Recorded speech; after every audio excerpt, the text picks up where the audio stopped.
ఈ రోజున విశాఖ మహానగరం నుంచి జనసేన పార్టీలోకి చేరడానికి వచ్చిన కార్పొరేటర్లకు, నాయకులకు, అదేవిధంగా జనసేన నాయకులకు, వీరమహిళలకు స్వాగతం. ముందుగా చేరికలతో ప్రారంభించిన తర్వాత అధ్యక్షుల వారు తమ సందేశాన్ని ఇస్తారు. పుర్రే పూర్ణశ్రీ గారు, కార్పొరేటర్, 59వ వార్డు, విశాఖ నగరం.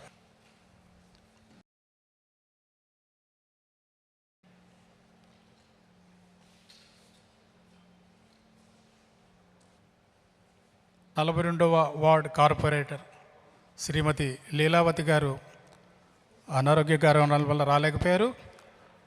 ఆవిడ పక్షాన ఆమె భర్త శ్రీనివాస్ ఆళ్ల గారు రావాల్సిందిగా కోరుతున్నాం.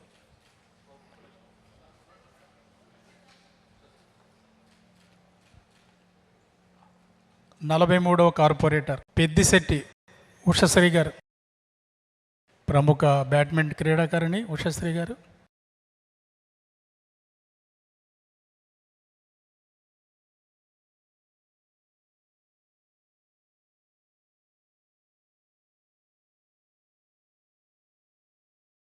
నలభై 7వ వార్డు నుంచి కంటిపంపు కామేశ్వరి గారు.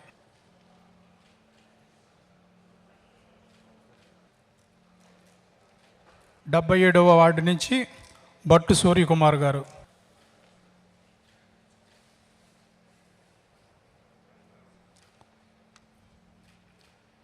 GVMC ex corporator Kovagapu Susheela గారు.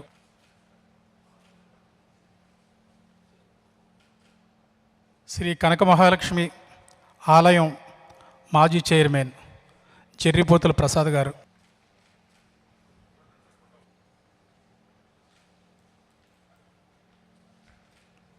గతంలో లోక్సత్తాకు జోనల్ నాయకులుగా పనిచేసిన మంచిపల్లి సత్యనారాయణ గారు.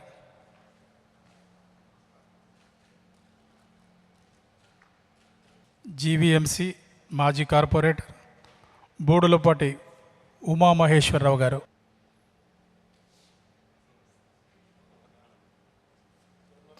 YCP senior leader Papireddy Maheshwar Reddy గారు.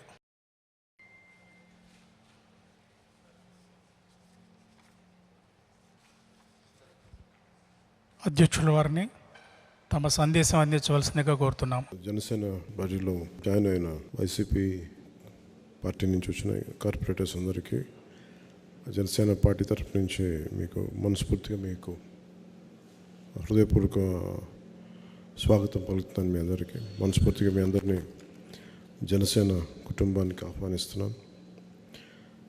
అందులో చాలామంది నాకు తెలిసిన వాళ్ళు, ఉదాహరణకి పేడిశెట్టి ఉషశ్రీ గారికి, అలాగే నా స్నేహితుడు ఆనంద్ సాయి గారి కజిన్కి, చాలామంది నాకు వ్యక్తిగతంగా కొంతమంది తెలుసు, పార్టీ పరంగా కొంతమంది తెలుసు, గతంలో జనసేనలో కూడా చేశాను.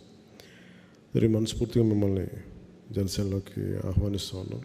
గత 10 yearsగా ఫస్ట్ టైం డిప్యూటీ సీఎం ప్రమాణ స్వీకారం చేసి ప్రభుత్వ బాధ్యతలు తీసుకున్నాక ఇదే ఫస్ట్ జాయినింగ్ అనుకుంటా, పొలిటికల్ జాయినింగ్.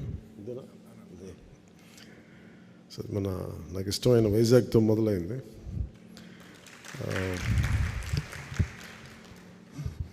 ఎప్పుడు ఈ గవర్నమెంట్ మీటింగ్స్ అలవాటు మళ్ళీ కొంచెం కొత్తగా ఉంది మళ్ళీ పొలిటికల్ మీటింగ్స్ చేయడం. మీకు ప్రత్యేకించి తెలియజెప్పేది ఇది, మన రాష్ట్రం బాగుండాలి, విభజన తర్వాత నుంచి రాష్ట్రం బలంగా ఉండాలి, ఆర్థికంగా నిలదొక్కుకోవాలనే ఉద్దేశంతో మనం ఈరోజు నిలబడ్డాం, ప్రయాణం చేసాం. చాలా సందర్భాల్లో కూడా చెప్పాను, సో వైసీపీ పార్టీ నాకు వ్యక్తిగతంగా శత్రువు కాదు. చాలా సందర్భాల్లో చెప్పుకున్నాం. ఒక్కోసారి నాయకులు మాట్లాడే విధానాలు ఇవన్నీ నమ్ముకున్న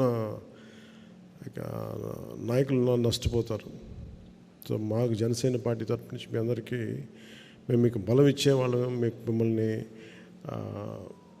రాజకీయ పరంగా అన్ని రకాలుగా మీరు ఎదగాలని కోరుకునేవాడిని, దాని తగ్గట్టు వాతావరణం ఉంటుంది. సో మనస్ఫూర్తిగా మీ అందరికీ ఇంకొక మారు ధన్యవాదాలు తెలుపుకుంటూ, అలాంటి పార్టీని వీడకుండా పనిచేసిన జనసేన నాయకులు, కార్యకర్తలు, వీర మహిళలు అందరూ ఉన్నారు.